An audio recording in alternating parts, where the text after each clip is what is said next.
Assalamualaikum warahmatullahi wabarakatuh. Salam sejahtera untuk kita semua. Semoga kita selalu dalam keadaan sehat walafiat. Amin.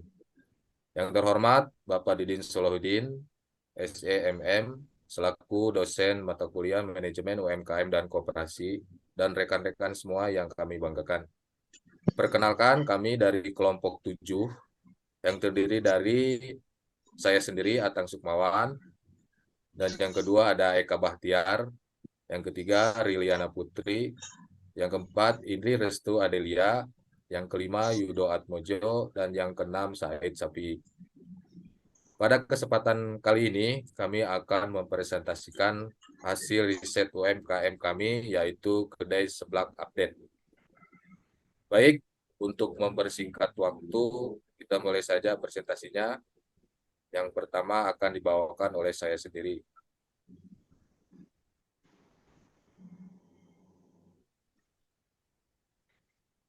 Mengapa memilih seblak update dalam penelitian UMKM?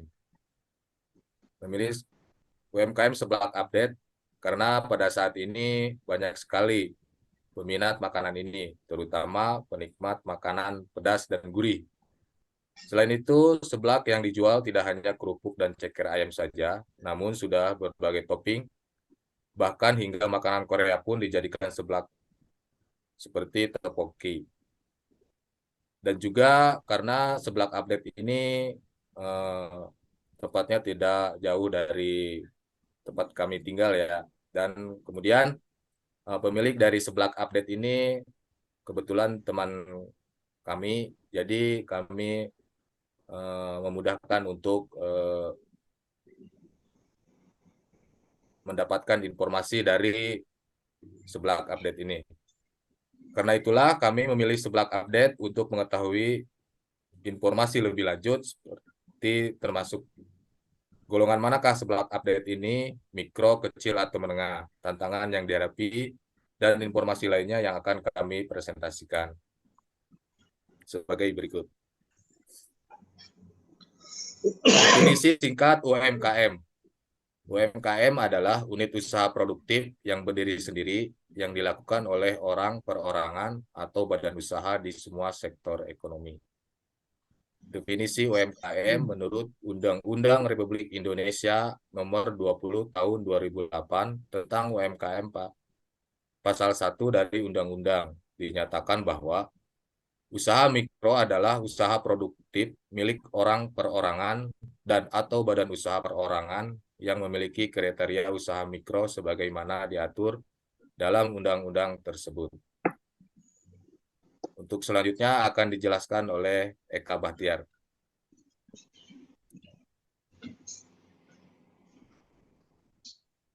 Sejarah singkat UMKM. UMKM mulai berkembang pesat setelah kejadian krisis ekonomi yang pernah menimpa Indonesia di tahun 1997. Kondisi ekonomi yang tidak stabil tersebut menimbulkan hal yang cukup buruk bagi kehidupan masyarakat. Akhirnya, mereka mencari cara untuk mengembangkan usaha sendiri dalam membiayai keperluan sehari-harinya. Ada yang memilih untuk memulai melakukan usaha jual beli, membuka bisnis jasa, hingga pengolahan produk. Aneka usaha yang dilakukan oleh masyarakat inilah yang akhirnya memunculkan sejarah UMKM. Next. Kriteria UMKM menurut Undang-Undang Nomor 20 Tahun 2008.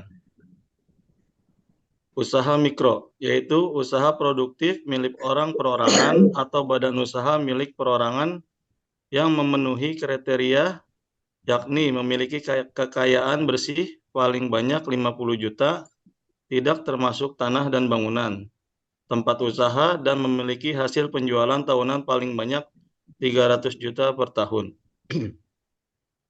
Usaha kecil, yaitu usaha ekonomi produktif yang berdiri sendiri, yang dilakukan oleh orang perorangan atau badan usaha yang bukan merupakan anak perusahaan atau bukan cabang perusahaan yang dimiliki.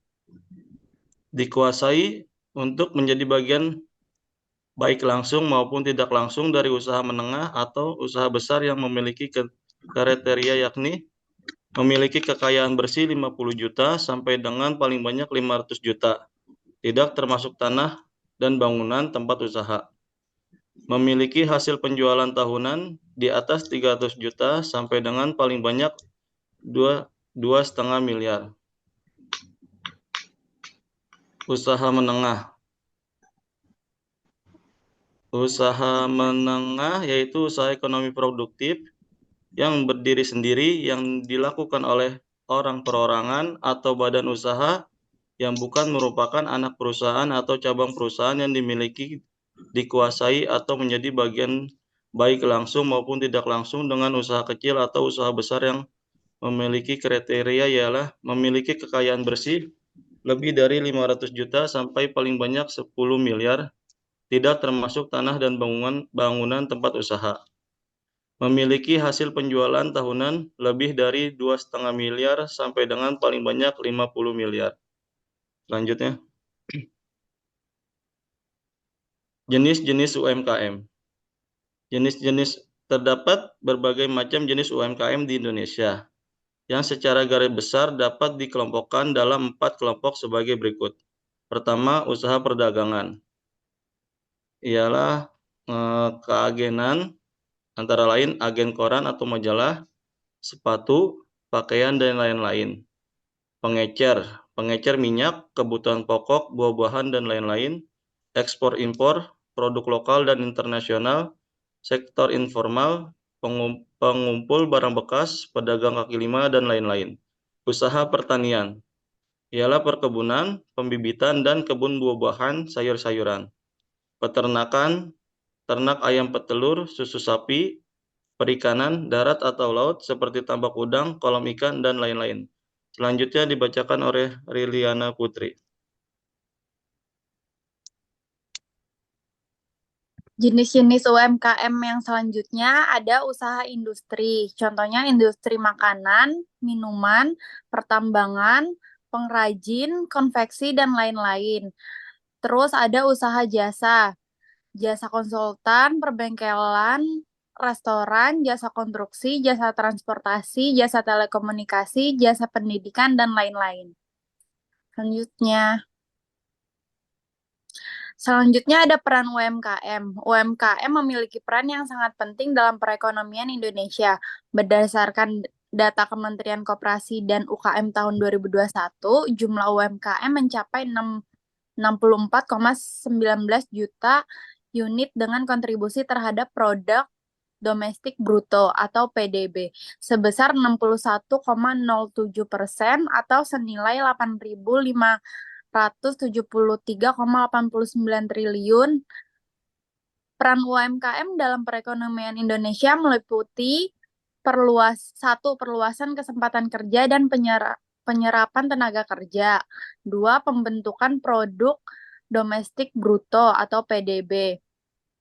3. Penyediaan jaring pengaman terutama bagi masyarakat berpendapatan rendah untuk menjalankan kegiatan ekonomi produktif. Selanjutnya ada sejarah Seblak Update. Seblak Update berdiri pada 16 Juni 2020. Namun, sebelum mendirikan Seblak Update, Pak Gunawan selaku owner sempat bergabung dengan salah satu franchise seblak yang ada di daerah Jakarta. Namun seiring berjalannya waktu, terjadilah suatu hal yang mengakibatkan pemilik Seblak Update ini memutuskan untuk tidak bergabung lagi ke franchise tersebut. Dengan kesungguhan dalam berusaha, akhirnya Pak Gunawan berani dan memutuskan untuk mendirikan sebuah usaha milik pribadi. Dari berbagai usaha yang ada, beliau memutuskan untuk membuka usaha seblak karena dari menjual Seblak Update ini bisa mendapatkan untung yang lumayan banyak, tetapi resikonya yang rendah karena bahan-bahannya nggak gampang basi. Dengan pengalaman juga dalam bergabung pada franchise seblak, beliau berpendapat bahwa pengalaman itu adalah sangat berharga untuk beliau karena benar-benar mempelajari kelebihan, kekurangan, dan manajemen yang baik sehingga diterapkan di Seblak Update. Dari situlah pemilik membuka usaha seblaknya sendiri dengan nama Seblak Update, dan sampai saat ini Seblak Update memiliki 27 cabang yang tersebar di daerah Jakarta. Slide selanjutnya akan dibacakan oleh Indri Restu. Visi, misi, dan tujuan dari Seblak Update. Untuk visi, mampu bersaing dalam dunia bisnis kuliner lokal baik offline maupun online. Melalui pelayanan yang baik, karyawan yang berkualitas, tempat yang nyaman, promo-promo yang memanjakan, menu-menu seblak yang terpopuler dan terupdate di dunia kuliner Indonesia untuk memenuhi kepuasan customer. Ada misi, yang pertama, membangun hubungan kekeluargaan antar owner-owner franchise dan owner pusat. Yang kedua, mensejahterakan semua orang yang bergabung dengan Seblak Update pada umumnya, saudara owner pusat pada khususnya. 3, menciptakan lapangan pekerjaan sebanyak-banyaknya untuk mengurangi pengangguran dan membantu perputaran ekonomi negara Indonesia. Yang keempat, menciptakan usaha kuliner yang mampu bersaing dan terus berinovasi demi terciptanya usaha yang terus-menerus maju dan berkesinambungan. Lalu tujuan dari Seblak Update ini diharapkan dapat menjadi salah satu kebangkitan industri UMKM kuliner seblak dengan menerapkan inovasi dengan menu yang beragam sesuai tren yang ada. Oleh karena itu, Anda sebagai peneliti seblak akan mendapatkan pengalaman segar dan ciri khas rasa dalam menyantap seblak. Lalu lingkup bidang usaha, ruang lingkup usaha Seblak Update bergerak di bidang kuliner yang memiliki berbagai tingkat level kepedasan pada kuahnya dan juga selalu berinovasi dalam menyajikan menu-menu seblaknya membuat berbeda dengan seblak lainnya. SDM UMKM Seblak Update. Sebagai pemilik, Bapak Gunawan adalah orang yang memiliki sifat yang tegas, berwibawa, adil, dan bijaksana. Mampu mengambil keputusan dengan cepat dan tepat. Mampu menangani pelanggan, dan aktif dan dinamis serta kreatif dan inovatif.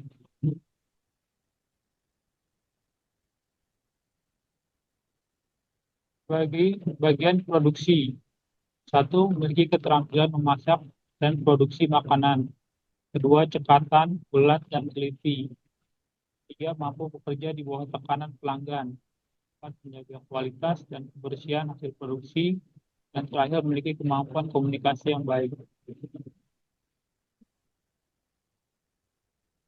Kebutuhan SDM. Karena usaha ini berskala UMKM, maka kebutuhan SDM pun sederhana dan tidak terlalu banyak setiap cabangnya. Yang mungkin dibutuhkan adalah 1, koordinasi lapangan ada 1 orang, staf produksi 1 orang, dan total SDM 2 orang. Pengembangan SDM. Pengembangan SDM yang dilakukan adalah dengan memberikan 1, libur 1 hari dalam seminggu, dan kedua, menciptakan suasana kerja yang nyaman dan santai. Tantangan dan cara mempertahankan usaha Seblak Update. Makin banyaknya penjual yang juga menjual menu serupa, bukan makanan utama yang dapat dikonsumsi. Itu merupakan tantangan yang dihadapi dari Seblak Update. Terus cara mempertahankannya ialah 1, mempertahankan cita rasa khas dari Seblak Update yang dijual. Lalu menggunakan bahan-bahan dengan kualitas yang baik.